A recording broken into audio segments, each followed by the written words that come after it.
रात के लगभग 2 बजत रहले। देव और ईशा अपना बिस्तर पे सुतत रहले। तब्बे देव उठ खड़ा भइल और चले लागल। देव होश में ना रहल। वो चलत चलत घर के बाहर चल गइल और अंधेरा में कहीं गायब हो गइल। फिर कुछ देर बाद वो वापस आई। देव के हाथ में एक सोने के सिक्का रहल। वो सिक्का लेके घर के भीतर आ गइल और बेड पे वापस सुत गइल। सुबह भइल और ईशा देव के हाथ में रखल सोने के सिक्का दिखलस। वाह, हमरा खातिर सोना के सिक्का लेनी। हम आपकी कल बोलत ही रहनी सोना खरीदे खातिर, और आज आप ले भी आईनी। बहुते अच्छा कहनी। देव ई बात से अनजान रहल। ओकरा पता ना रहल कि ओकरा पास सोना के सिक्का कहाँ से आयल। वो अपना दिमाग पर जोर डालत रहल, पर ओकरा कुछो याद ना आयल। पर ईशा खुश रहल कि ओकरा के सोना मिल गइल, लेकिन देव परेशान रहल कि ओकरा वो सिक्का कहाँ मिलल। खैर, दिन बीतल और आधी रात देव फिर से उठल और अंधेरा में कहीं चल गइल। कुछ देर बाद वो लौटल एक और सोने के सिक्का के साथ। ये सिलसिला हर रोज होके लागल। ईशा खुश होखत और देव परेशान। एक दिन के बाद था। ईशा किचन में काम करत रहल। बाप रे बाप, आज भी इतना समय लग गइल घर के काम करे में। देव, ये डब्बा उतारा, हमारे हाथे ना पहुंच रहल बा। देव, यहाँ आवा ना। देव, सुनत बड़ा की ना?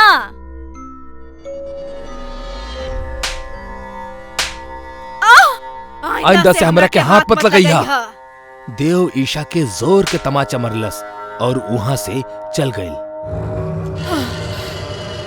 कितना जोर से मरले बानी। हम का गलत कर देनी जा हम वो बात ना करब। रात के समय रहल। देव और ईशा सुतत रहले। नींद में ईशा देव के छाती पर हाथ रखलस। देव अपन आंख गुस्सा में खोलेला और ईशा के तरफ देखेला और गुस्सा में ईशा के जोर से लात मार के बेड से नीचे गिरा देवेला।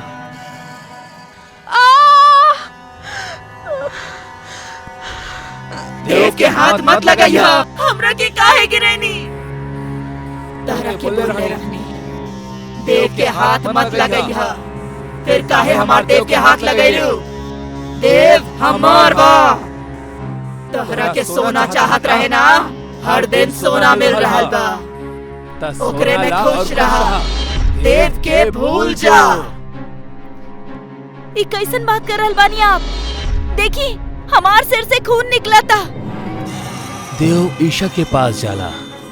तू मरबू, हमार हाथ से मरबू। देव ईशा के गला पकड़ के हवा में उठा लेवेला। ईशा के दम घुटे लगेला। तब्बे केहू के चले के आवाज आवेली। एगो अघोरी खिड़की के पास आके खड़ा हो जाला। अघोरी के देख देव बेहोश हो जाला और ईशा भागत भागत घर के बाहर अघोरी के पास जाएली। हमरा के भगवान खातिर बचा ली। हमार पति हमरा के मार डाली है। ओ तोहार पति न हा। तोहार पति के अंदर एगो चुड़ैल के वास हा। उहे चुड़ैल तोहरा पति से ई सब करवा रहल बाड़ी। का? हम आपके सामने हाथ जोड़तानी, हमार पति के बचा ली। ये सब तोहार वजह से भइल बा। तोहार पति के ऐसन हालत तोहरा वजह से भइल बा। हम कुछ हो ना कईनी। याद करा कुछ दिन पहले। कितना दिन से कह रहल बानी हमरा के सोना चाहिए। अरे कहाँ से दिलाई तोरा के सोना? इतना महंगाई बा, पैसा बचत कहाँ बा जिससे हम तोहरा खातिर सोना खरीदी। वो हमरा के ना सुने के। ऐसन रहे के तो शादी करे के पहले काहे ना बोलनी? तोहरा जैसन पति केहू के ना मिले। हमार तो जिंदगी ही नरक हो गइल बा तोहरा साथे। जैसे भी लावा, खुद के बेच के लावा, बाकी हमरा के सोना चाहिए। अब तक तू खुश बाड़ू ना?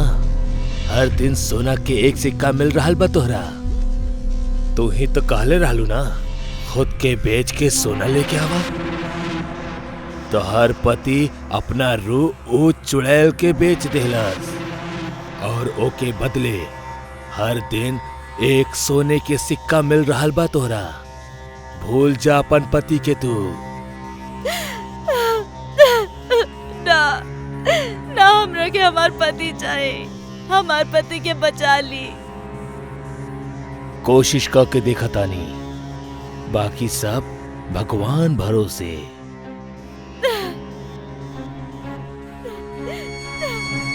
ठीक बा। लागत देव उठ गई।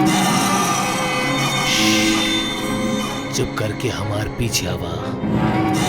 रात के 2 बजल रहे। देव उठ के जंगल की ओर चल पड़ेला। देव के पीछे अघोरी और ईशा भी जंगल में जाले। देव जंगल में एगो बरगद के पेड़ के सामने खड़ा हो जाला और देव के शरीर से चुड़ैल बाहर आवेली और देव वहीं गिर जाला। ई तो डाकनी चुड़ैल बाड़ी। डाकनी चुड़ैल जैसे ही बाहर आवेली, अघोरी देव के माथा पर भभूति लगा देवेला और हाथ में एगो लाल धागा बांध देवेला और देव के आसपास भभूत से एगो घेरा बना देवेला। डाकनी चुड़ैल पेड़ से बाहर आके चिल्लाए लगेली।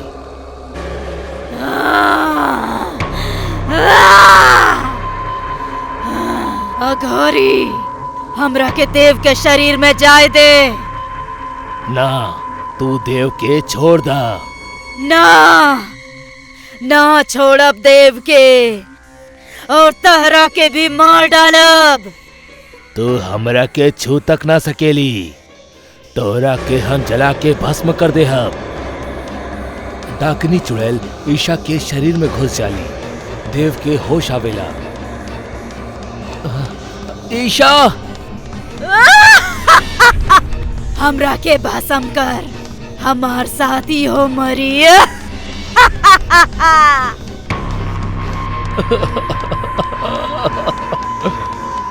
ईशा के बाल खुल जाले और वो उल्टा पेड़ से लटक जाली। ओम ह्रीं क्रीं चामुंडाय नमः। ओम ह्रीं क्रीं चामुंडाय नमः। ईशा के शरीर छोड़ दे, वरना ई पेड़ के ही जला दे। हम ना ना, तू ऐसा कुछ ना कर अघोरी। हम जरूर करब। भोलेनाथ के मर्जी हा। तोहरा के ईशा के शरीर छोड़े के ही पड़ी। ईशा के छोड़ दा और अपना पेड़ में वापस लौट जा। ठीक बा, ठीक बा, हम जा रहल बानी।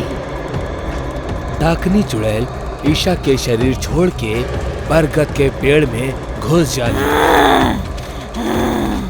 अघोरी, आज तो तू एकरा के बचा लेला, बाकी हम देव के ना छोड़ब। अघोरी गुस्सा में पेड़ के तरफ देखलस और फिर वो अपना शक्ति से बरगद के पेड़ में आग लगा देहलस।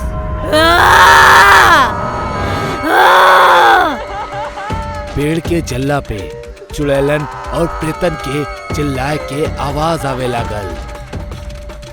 देव, ये सब तो खुद कैले रहला ना। ओ दिन तू उ काला जादूगर के पास जाइता और ना ही ये चुड़ैल तोहरा पीछे लागत।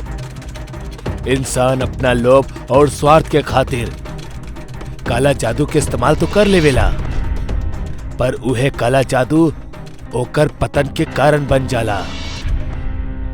अब अहिनो वक्त बा, सुधर जा। ई बार हम तोरा के बचा लेनी, पर हर बार ना आइब। घर जा और जो कुछ भी तोरा लगे बा उहे में खुश रहा। ज्यादा के लालच मत करा।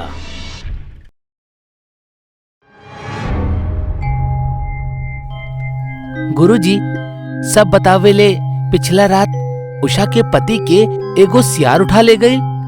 का वाकई सियार रहल या फिर सियार के भेष में केहू और अपन माया रचत बा? बेटा, यह बात तक गांव वालन के समझ में ना आ रहल बा। हम ई बात साफ तौर पर कहले बानी कि शाम होखत ही अपन अपन घर के दरवाजा बंद कर लेवल करा, काहे कि ऊ एको रंग बदले वाली चुड़ैल बिया जे ना जाने कब और केकरा भेष में तोरा सामने हाजिर हो जाओ और तोरा एकरा जरा भी अंदाजा ना होखी। बाकी गुरुजी, कई सच बा कि गांव पर कोनो रंग बदले वाली चुड़ैल के नजर बा? गुरुजी, एकर पीछे के का कहानी बा? हमरा हिसाब से अब बहुत देर हो चुकल बा। बच्चा लोग, अब तू लोगन के भी घर जाए के चाही। सूरज ढले वाला बा। ऐसे में ए तरह ठंड और अंधेरी शाम में अकेले ना घूमे के चाही।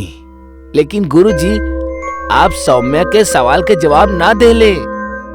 आप उस चुड़ैल के हकीकत के बतावे से काहे घबरा रहल बानी?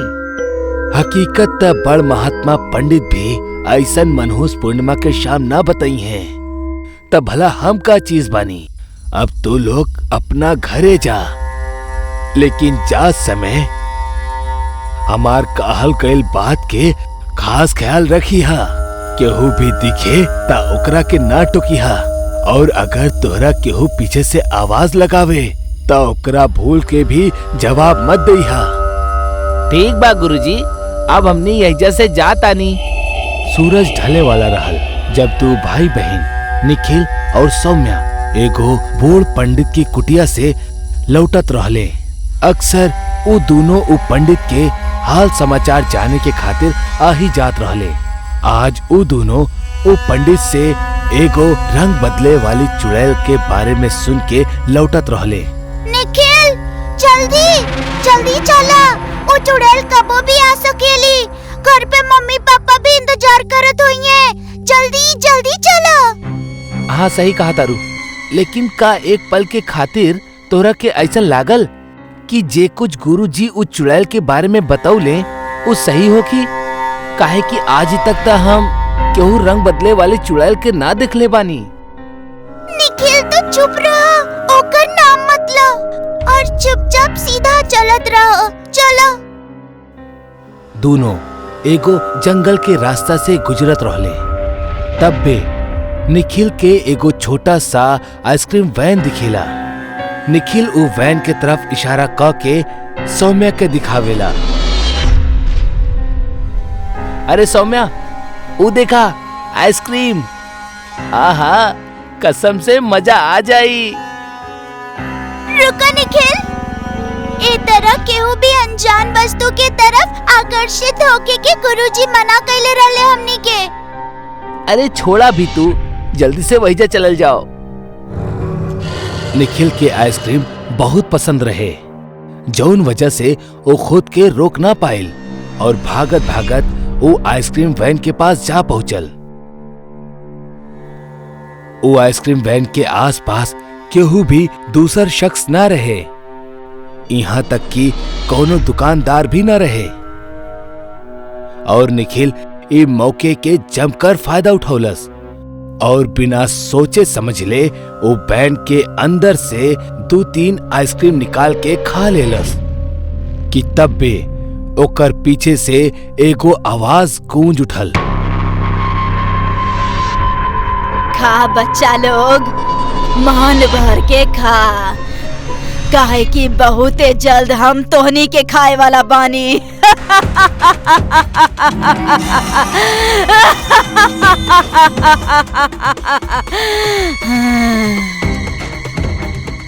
ये अनजान आवाज और हंसी निखिल और सौम्या के होश उड़ा देलस। दोनों धीरे धीरे पीछे पलटले त उनकरा जलल और बिखरल बाल वाली एगो औरत खड़ल दिखल, जौन उनकरा घूरत रहली। ऐसा लागत रहे जैसे उ चुड़ैल में भयंकर भूख होखे। निखिल और सौम्या दोनों उ डरावनी औरत के देख के डर जाले कि तब बे निखिल के चक्कर आवे लागल। जैसे वो बेहोश होके जमीन पर गिर पड़ेला। और तब भी वो औरत एकदम तेजी से उनकर तरफ बढ़ेली। निखिल और सौम्या आखिर गए कहाँ? बस यह सवाल अब उनकर परिवार वालन के मन में भी रहल, काहे कि रात के 12 बजत रहले और अब तक वो दोनों घर वापस ना लौटल रहले।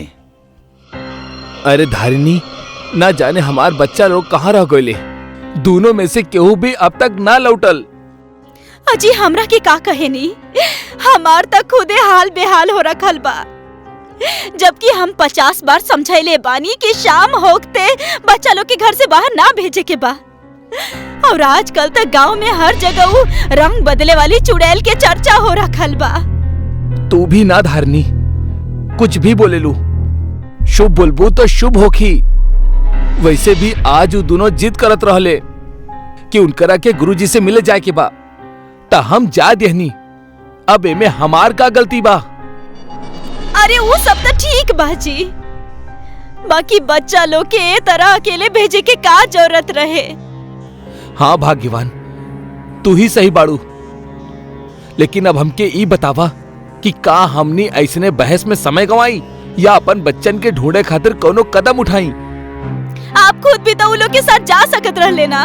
आप कहनी कि वो दोनों गुरुजी के पास जाए के जिद करत आड़े, तब तो हमनी के भी तुरंत गुरुजी की कुटिया पहुँचे के चाहिए। अब आगे के रास्ता हमनी के उहे दिखाई है।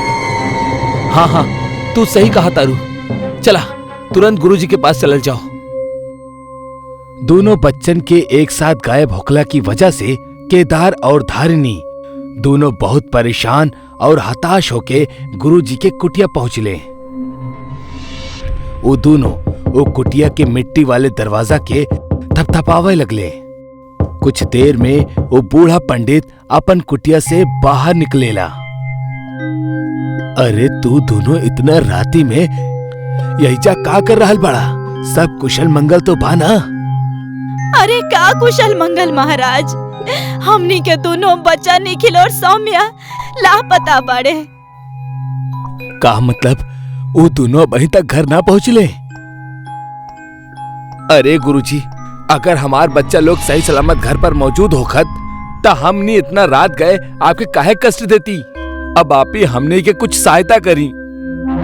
लेकिन हम दोनों बच्चा लोगन के सूरज ढलने से पहले ही घर भेज देले रहनी। वो जरूर घर पर ही हुई हैं।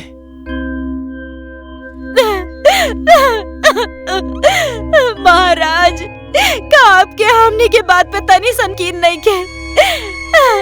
आप खुदे हमनी के घर चल के देख ली। ठीक बा, चला हम यह वक्त तोहार घरे चले खातिर तैयार होता नहीं।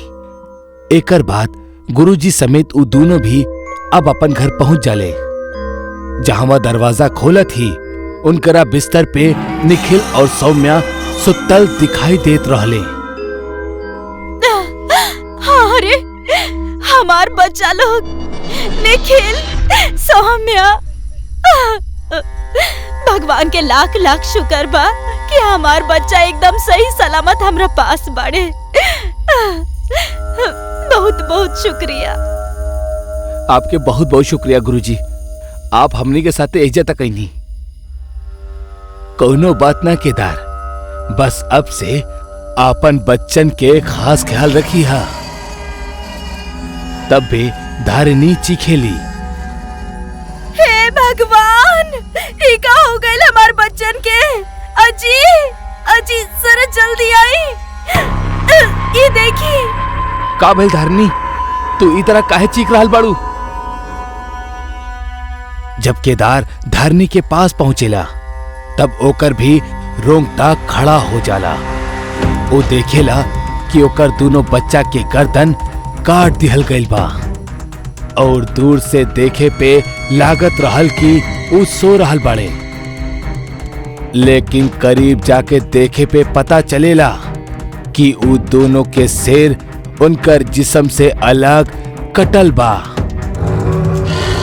केदार और धारिनी दोनों अपन बच्चन के लाश देख के दर्द से रोए लगले। तब भी पीछे से उनकरा एगो डरावनी हंसी सुनाई देवेली। उ दोनों जब पीछे पलटले त उनकर सामना एगो और आफत से हो जाला। उ दोनों देखेले कि उनकर सामने अब उ रंग बदले वाली चुड़ैल खड़ल बिया, जौन गुरुजी के भेष बना के उनकर साथ साथ ही आयल रहे। उ हंसत हंसत कहेली, अच्छा बेवकूफ बनैनी तोनी दोनों के। हम तो तोहार दोनों बच्चा के ठीक ही तरह अपन जाल में फंसा के कब के मार देले रहनी। बाकी तू अगर उ पंडित के पास पहुंच जाइतू तो शायद उ पंडित फिर से हमरा के जंगल में बांध दे। यही से हम एगो चाल चलनी और हम ओकर ही भेष बना के तोहनी सबके साथ उ पंडित बन के आईनी और अब हम तोहनी के भी खत्म कर देब। दुष्ट औरत, तू हमनी के बच्चन के मार देलू, हम तोरा के जिंदा ना छोड़ब।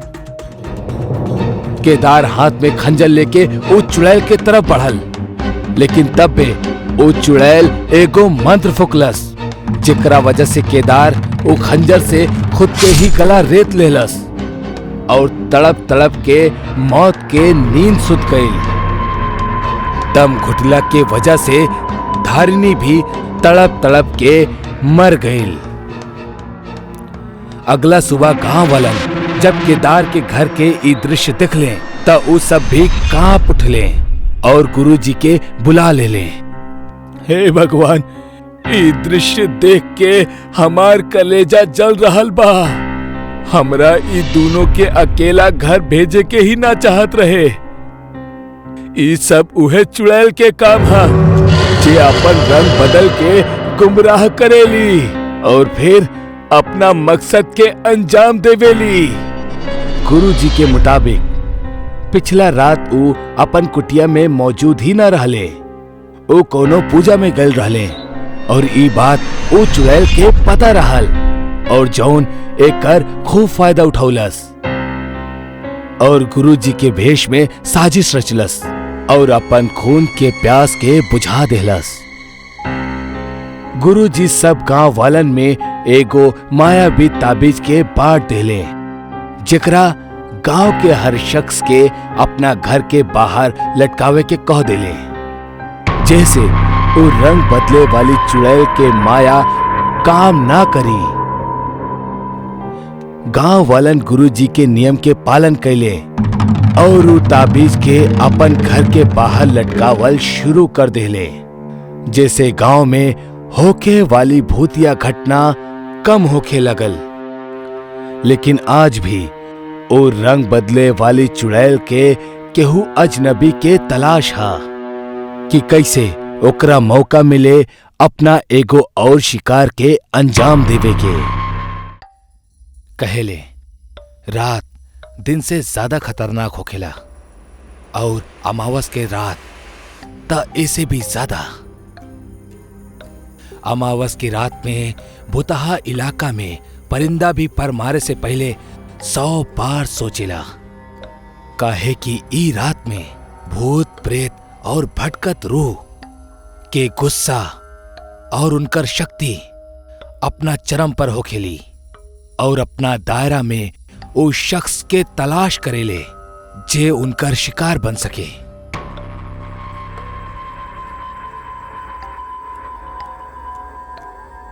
दादाजी, ई भूत ऊत कुछो ना होखेला।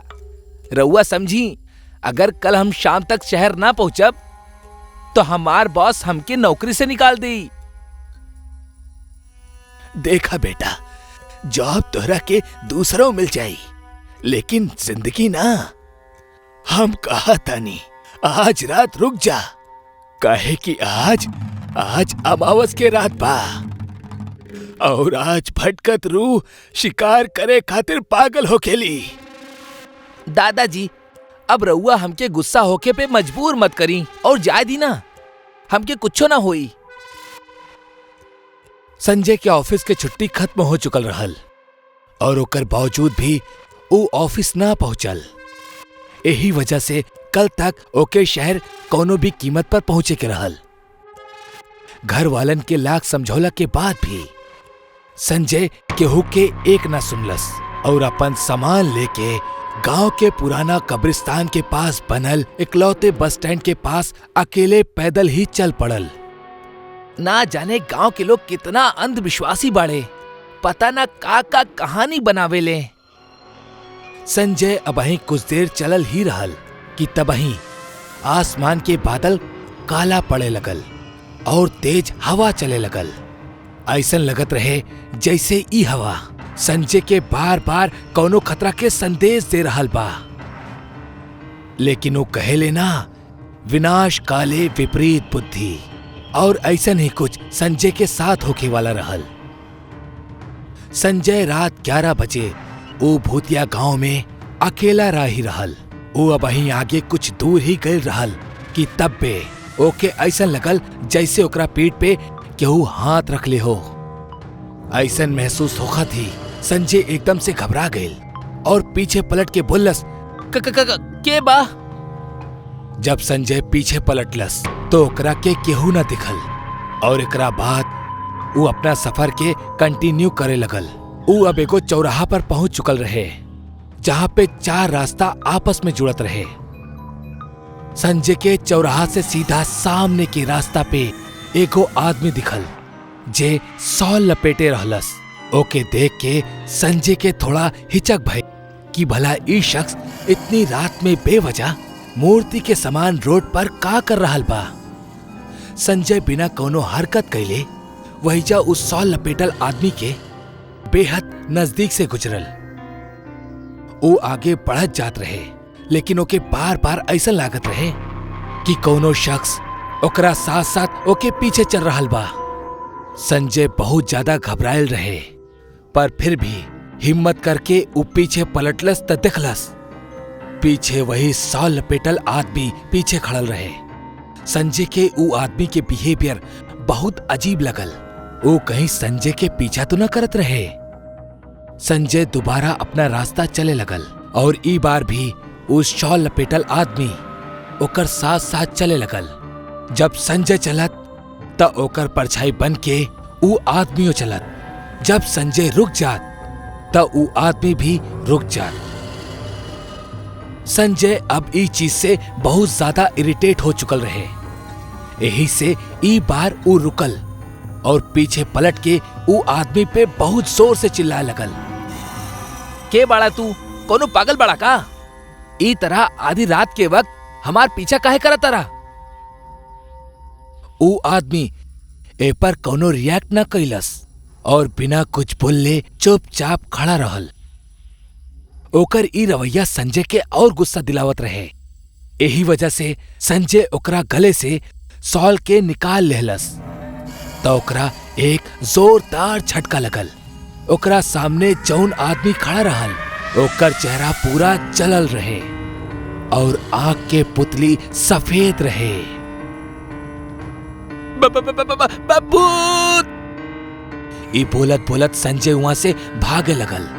अबही हूँ एको भयानक चेहरा वाले प्रेत के दिखले रहल। तब पे अचानक से ऊ आदमी संजय के एकदम सामने आ गई और दांत निकाल के हंसे लगल।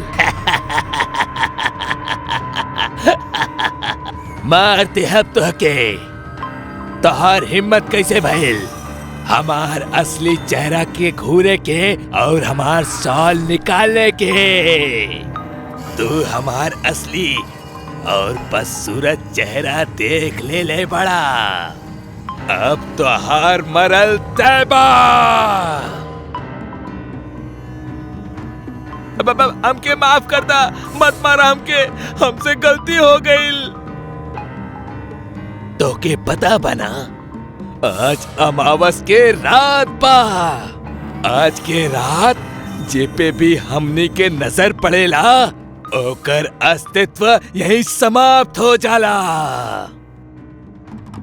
इतना कहा थी वो प्रेत संजय के सीना में अपन हाथ घुसा देलस और एगो झटका में ओकर दिल बाहर निकाल लेलस जौन अबहिनो धड़कत रहे। संजय के आखिरी चीख के साथ ही गांव के माहौल फिर से डरावना और शांत हो गई। अगला सुबह गांव वालन के संजय के लाश सड़क पे पड़ल मिलल, जिनमें दिल न रहल। ओकर दादाजी अफसोस के आंसू रोवत रहले, काहे कि मना कैला के बावजूद भी संजय अमावस के रात में जैला के बेवकूफी कैलस और अंजाम एगो भयानक मौत। कहेले ऊ गांव में हर अमावस की रात के ऊ शॉल लपेटल आदमी घूमेला, भी राही ओके टहलत दिखेला, ओकर पीछा करेला और ओके कोनो गलती करे पे मजबूर करेला। अगर केहू गलती कर देवेला त ओकर अंजाम एक झटका में उहे होखेला जौन संजय के भइल।